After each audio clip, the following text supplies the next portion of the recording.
توشہ خانہ کیس میں chairman P T I گرفتار، ڈسٹرکٹ جیل اٹک منتقل، جیل کے باہر سیکیورٹی سخت، پولیس کی اضافی نفری تعینات، داخلی راستے ریڈ زون قرار۔ ڈی ایچ کیو اسپتال اٹک کے 5 ڈاکٹرز پر مشتمل ٹیم نے جیل میں چیئرمین پی ٹی آئی کا طبی معائنہ کیا۔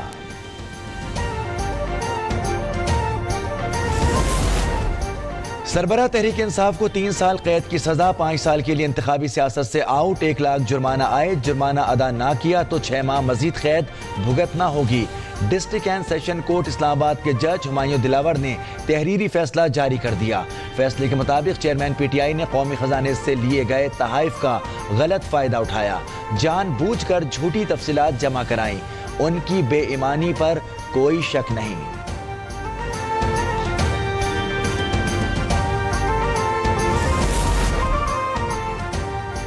سربراہ تحریک انصاف کی گرفتاری قانونی طور پر عمل میں لائی گئی، مزاحمت کرنے والے 36 افراد کو گرفتار کیا گیا۔ انویسٹیگیشن پولیس کا موقف۔ عمران کشور نے کہا کہ اگر کوئی انتشار پھیلانے کی کوشش کرے گا تو قانون حرکت میں آئے گا۔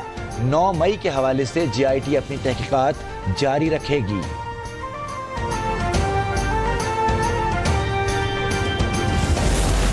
جھوٹ، فریب، جھوٹی سٹیٹمنٹس، قومی خزانہ سے پیسہ لوٹتے رہے، کھاتے رہے، جھوٹی سٹیٹمنٹس دیتے رہے۔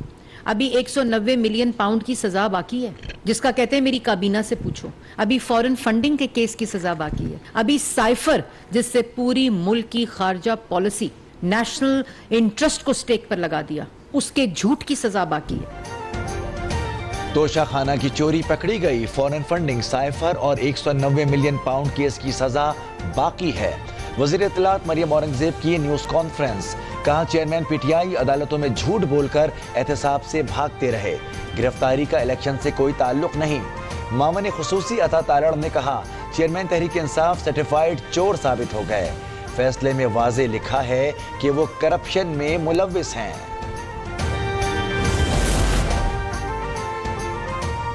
ثابت کے چیئرمین پی ٹی آئی نے توشہ خانہ کے مال کو بیچا، پیسے اپنے اکاؤنٹ میں ڈلوائے، پروپیگنڈا نہ کریں، فیصلے کے خلاف اپیل کریں۔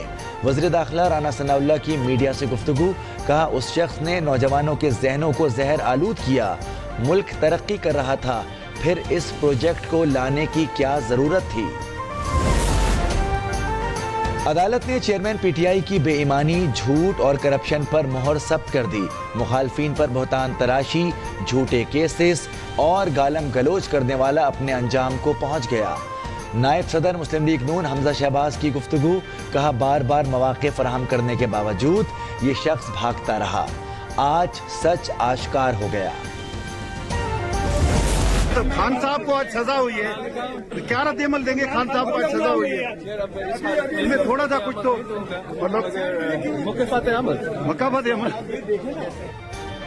چیئرمین پی ٹی آئی کی گرفتاری مکافات عمل قرار، وزیر خارجہ بلاول بھٹو زرداری کا کراچی میں ایوان صنعت و تجارت کی تقریب سے خطاب، کہا تجارت کے فروغ کے بغیر معاشی استحکام نہیں آ سکتا، کاروبار بڑھے گا تو روزگار کے مواقع بھی بڑھیں گے۔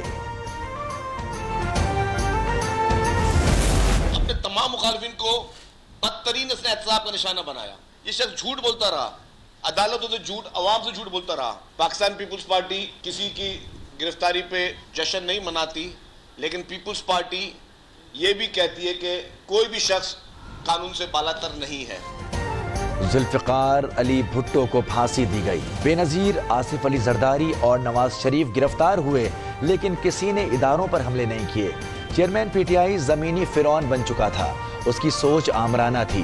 وزیر اطلاعات سندھ شرجیل میمن کی نیوز کانفرنس، کہا پیپلز پارٹی کسی کی گرفتاری پر جشن نہیں مناتی، کوئی شخص قانون سے بالاتر نہیں۔ اگر پی ٹی آئی سمجھتی ہے کہ ان کے قائد بے قصور ہیں تو اعلیٰ عدالتوں سے رجوع کریں۔ اب اس کا فیصلہ آ گیا ہے تو میں یہ سمجھتا ہوں کہ اگر نواز شریف صاحب کو سزا ہو سکتی ہے تو پھر چیئرمین تحریک انصاف کو بھی سزا ہو سکتی ہے، اور اگر وہ چیز انہوں نے نہیں ڈکلیئر کی تھی تو اس کے یہ سزاوار ہے۔ جو گڑھا چیئرمین پی ٹی آئی نے نواز شریف کے لیے کھودا تھا، آج خود اس میں گر گئے۔ ترجمان استحکام پاکستان پارٹی فیاض الحسن چوہان کی گفتگو، کہا جتنا relief chairman P T I کو ملا کبھی کسی کو نہیں دیا گیا۔ فردوس عاشق امان نے کہا کہ چیئرمین پی ٹی آئی کہتا تھا کہ کوئی قانون سے بالا تر نہیں، جو خود کو کلین مین کہتا تھا وہ اپنی کارستانیوں کے باعث مجرم بن گیا۔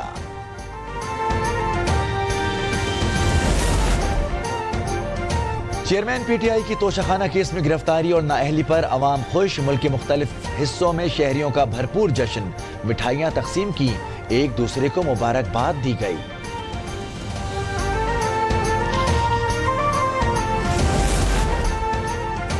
پاکستان کی آبادی 24 کروڑ 10 لاکھ تک پہنچ گئی، مشترکہ مفادات کونسل نے ڈیجیٹل مردم شماری کی منظوری دے دی، عام انتخابات نئی مردم شماری کے تحت ہوں گے، وزیر قانون اعظم نذیر تارڑ کا اعلان، کہا آرٹیکل 254 کے تحت انتخابات کو آگے کیا جا سکتا ہے، حلقہ بندیوں کا عمل 4 ماہ میں مکمل کرنا ہوتا ہے، ابھی الیکشن کمیشن پر ہے کہ وہ کتنی جلدی کرتا ہے۔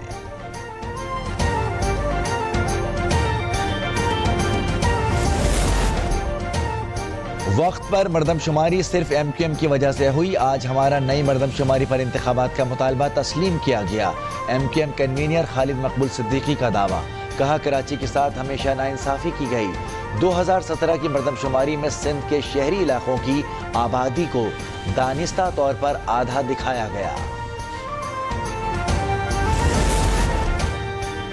نواز شریف نگراں وزیر اعظم کے لیے لازمی مشاورتیں کر چکے، پارٹی میں میرا نہ کوئی عہدہ ہے نہ میں وزیر ہوں، پارٹی جو ذمہ داری دے گی وہ ادا کروں گا، لیگی رہنما شاہد خاقان عباسی کی میڈیا سے گفتگو، کہا کہ نگراں وزیر اعظم کا فیصلہ وزیر اعظم اور اپوزیشن لیڈر کی مشاورت سے ہوگا، جماعت جو فیصلہ کرے گی قبول ہوگا۔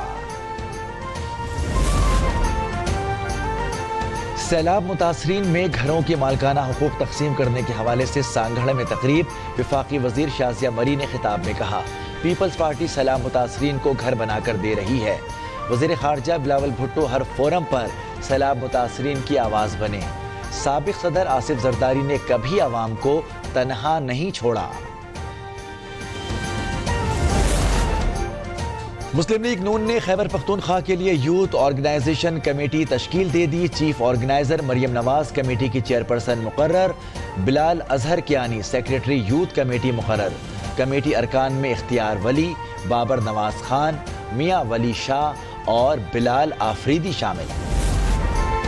اسلام آباد، لاہور، ملتان، سیالکوٹ اور پشاور سمیت ملک کے مختلف شہروں میں زلزلے کے جھٹکے، ریکٹر اسکیل پر شدت 5.8 ریکارڈ، لوگ خوف زدہ ہو کر گھروں سے نکل آئے، کوئی جانی نقصان نہیں ہوا، زلزلے کا مرکز افغانستان میں ہندوکش ریجن تھا۔